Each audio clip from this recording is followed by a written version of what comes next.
Hello mommies, welcome my channel pregnancy help. My dear mommies, आप सभी को प्यार भरा नमस्कार, जय श्री कृष्ण, राधे राधे।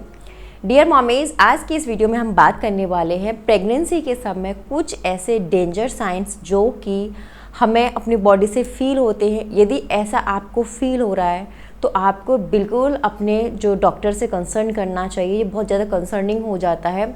और इन जो साइन जो कि मैं आपको बताने जा रही हूँ, जो भी डेंजर साइंस हैं, तो उनको आपको बिल्कुल भी अवॉइड नहीं करना है। क्योंकि कुछ प्रेग्नेंट लेडी क्या होती है, वो सोचती हैं कि मैं प्रेग्नेंट हूँ, प्रेगनेंसी की वजह से ऐसा सब कुछ हो रहा है, और ये अक्सर ऐसा प्रेग्नेंट लेडी के साथ होता रहता है, तो वो अवॉइड कर देते हैं। लेकिन फिर ये आगे चल के थोड़ी सी सिवियर प्रॉब्लम हो जाती है और फिर हम पछताते हैं कि काश हम अपने डॉक्टर से कंसल्ट कर लेते।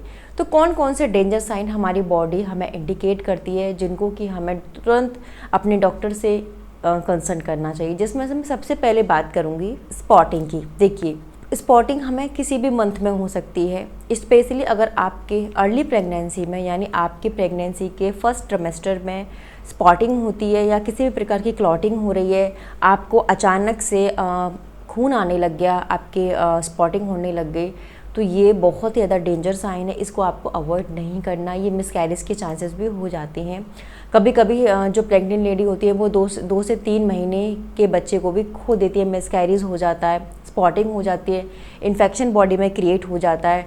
तो हमें ये चीज़ बिल्कुल भी अवॉइड नहीं करनी। अगर आपसे कोई कहता है कि ये तो होता रहता है, देखिए कभी कभी ऐसा हो जाता है कि स्पॉटिंग थोड़ी बहुत होती है, लेकिन वो नॉर्मल रहता है, बेबी को कोई हार्म नहीं होता है। लेकिन कभी कभी अगर स्पॉटिंग हो रही है तो वो मिसकैरेज होने के लिए का चांसेस भी हो सकता है। तो इसलिए इसको आपको बिल्कुल भी अवॉइड नहीं करना। डे 1 में ही जिस समय आपको स्पॉटिंग होती है या किसी प्रकार क्लॉट आपके ब्लीडिंग मतलब निकल रहा है प्राइवेट पार्ट से, तो तुरंत आपको अपने डॉक्टर से कंसर्न करना है। ये बहुत ही ज़्यादा डेंजर है, इसको बिल्कुल भी आपको इजी नहीं लेना है। नेक्स्ट पॉइंट हम बात करेंगे कि अगर आपको बहुत ज़्यादा वॉमिट हो रही है, फ्रीक्वेंट वॉमिट हो रही है और आप कंट्रोल नहीं कर पा रहे, आप कुछ भी खा रहे हैं वो डाइजेस्ट नहीं हो पा रहा और आप बार बार वॉमिट कर रहे हैं, मतलब आपको काफ़ी टाइम हो गया लेकिन आपकी जो वॉमिट है वो रुक नहीं रही है, तो कुछ लोग जो हमारे घर में बड़े होते हैं, हमारे जो बड़ी महिलाएं होती हैं, वो हमको ये सजेस्ट करती हैं, अरे प्रेगनेंसी में तो वॉमिट होती ही है, सब कुछ नॉर्मल है। पर डियर, इससे है ना बहुत ज़्यादा आपके बेबी पर असर पड़ सकता है। क्योंकि जब हम वॉमिट करते हैं तो पूरा प्रेशर लगता है और उस प्रेशर के साथ हम वॉमिट करते हैं, जिससे हमारे बच्चे पे बहुत असर पड़ता है। इसके कारण भी हमारे बच्चे का वेट लॉस हो सकता है, बहुत सारी प्रॉब्लम हो सकती हैं, हमारे बच्चे को प्रॉब्लम क्रिएट हो सकती है। तो इसलिए जब भी आपको ऐसा लग रहा है कि आपको फ्रीक्वेंट वॉमिट हो रही है, रुक नहीं रही है, क्योंकि इससे क्या होगा कि कुछ भी आपके शरीर को नहीं लगेगा, जो भी आप खा पी रही हैं वो ना तो आपकी बॉडी को लगेगा, और जब आपके शरीर को ही नहीं लगेगा तो ऑब्वियस है कि आपके बच्चे को भी वो खान पान नहीं लगेगा और आपके बच्चे के लिए भी ये बहुत ज़्यादा हाईली रिस्की रहेगा। तो कोशिश करें, यदि आपको बहुत ज़्यादा वॉमिट हो रही है, आपको फर्स्ट ट्रिमेस्टर से वॉमिट स्टार्ट हो गई हैं, तो अपने डॉक्टर से बात करिए। क्योंकि जो डॉक्टर होती हैं वो वॉमिट को रोकने के लिए मेडिसिन्स देती हैं। तो आप सिर्फ और सिर्फ जो आपकी गायनी है, सिर्फ उन्हीं की मेडिसिन्स आप वॉमिट में लीजिए। अगर आपको हो रही है, ऐसा नहीं करना कि आप किसी भी डॉक्टर से जाकर वॉमिट रोकने की दवाई ले आएँ, ऐसा नहीं करना। किसी जो प्रेग्नेंट लेडी को स्टार्टिंग के 3 मंथ में ही वॉमिट होती है, फिर स्टॉप हो जाती है, लेकिन किसी प्रेग्नेंट लेडी को कंप्लीट 9 मंथ वॉमिट बनी रहती है, परेशानी बनी रहती है। तो ऐसी सिचुएशन में उनको डेली वॉमिट की गोली खानी पड़ती है, तब जाकर वो कुछ खा पी पाती हैं और डाइजेस्ट कर पाती हैं।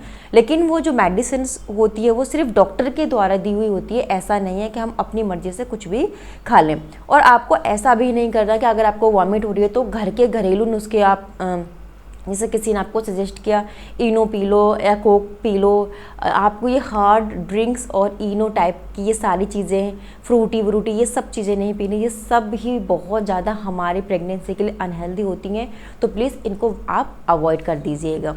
नेक्स्ट हम बात करेंगे क्रैम्पिंग होना। देखिए, कभी कभी हमारा जो पेट है बहुत ज़्यादा टाइट हो जाता है और हमें अपने पेट में पर्टिकुलर दर्द होने लगता है, कभी लेफ़्ट साइड में, कभी राइट साइड में, कभी हमें बिल्कुल नीचे जहाँ बेबी का हेड रहता है वहाँ पर हमें दर्द होने लगता है, पेट के जो लोअर पेट है वहाँ पर हमें दर्द होने लग जाता है। तो यदि क्रैम्पिंग हो रही है किसी भी प्रकार की, या आपको पेट में दर्द हो रहा है, या पेट आपका बहुत ज़्यादा कड़क हो गया है, तो प्लीज़ इस सिचुएशन को भी आप नॉर्मल ना लें, क्योंकि कभी कभी आपके थर्ड ट्रिमेस्टर में ऐसा होता है हमें फॉल्स पेन आने लग जाते हैं, हमें बहुत ज़्यादा दिक्कत होती है। कभी कभी किसी को 8वें महीने में लेबर पेन स्टार्ट हो जाते हैं, और कभी बच्चा उल्टा हो जाता है, कभी बच्चे के गले में प्लेसेंटा फंस जाता है।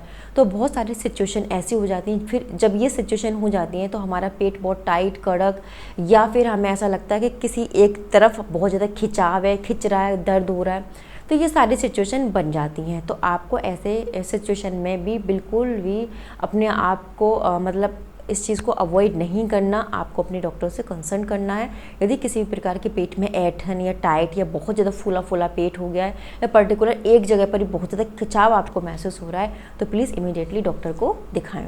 नेक्स्ट पॉइंट कि यदि आपका ऐसा लग रहा है कि आपका एकदम वेट बहुत ज़्यादा पुट ऑन हो गया है, या फिर आपका वेट बहुत कम हो गया है, आप अपने डॉक्टर के पास जा रही हैं, डॉक्टर आपको बता रहे हैं कि आपका वेट बहुत बढ़ गया है या बहुत ज़्यादा कम हो गया है, आपको खुद में ऐसा फील हो रहा है कि मैं बहुत खा रही हूँ लेकिन मेरा वेट बढ़ नहीं रहा, या फिर बहुत ज़्यादा खाने के बावजूद भी आपका वेट उतना की उतना बना हुआ है, तो ये दोनों ही चीज़ें ठीक नहीं है। आपका जो BMI है, बॉडी मास इंडेक्स है, वो आपके बच्चे के अकॉर्डिंग बिल्कुल सही होना चाहिए, आपकी हेल्थ के अकॉर्डिंग, आपकी हाइट के अकॉर्डिंग बिल्कुल सही होना चाहिए आपका BMI।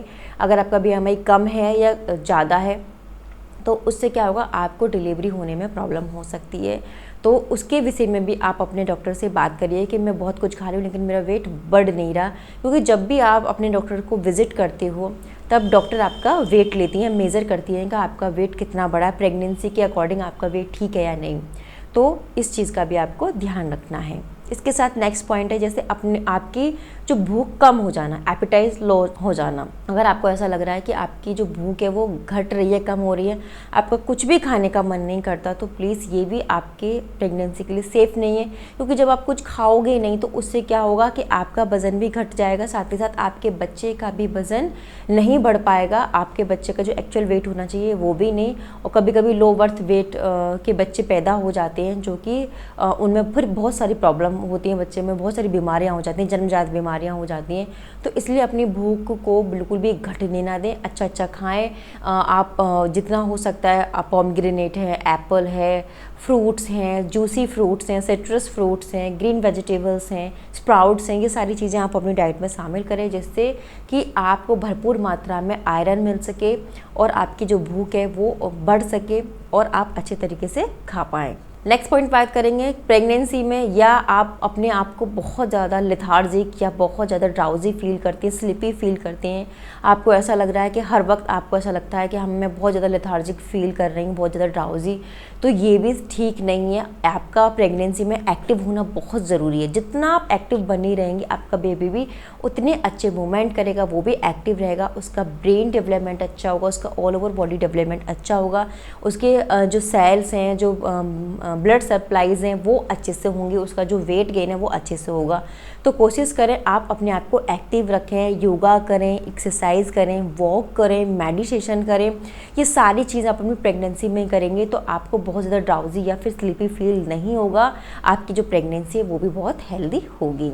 लास्ट पॉइंट है, अगर आपका जो 5th मंथ या 6th मंथ रनिंग है और आपको बिल्कुल भी मूवमेंट्स नहीं आ रहे हैं, या फिर आपको ऐसा हो रहा था कि आपको मूवमेंट्स थे लेकिन सडनली स्टॉप हो गए हैं बेबी मूवमेंट, तो ये बहुत ही ज़्यादा हाईली रिस्क वाली बात होती है।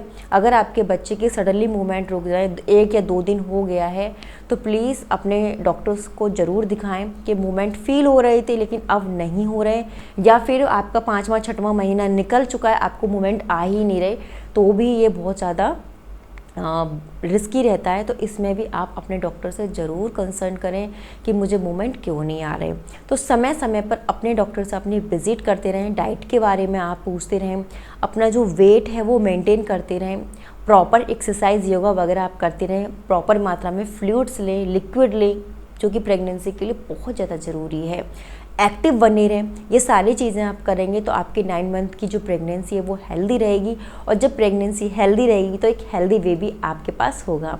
तो my dear mommies, I hope ये वीडियो आपको अच्छी लगी होगी। यदि ये वीडियो आपको अच्छी लगी तो प्लीज़ इस वीडियो को लाइक शेयर ज़रूर करिएगा। मैं नेक्स्ट वीडियो में मिलती हूँ नेक्स्ट टॉपिक के साथ, तब तक के लिए नमस्कार।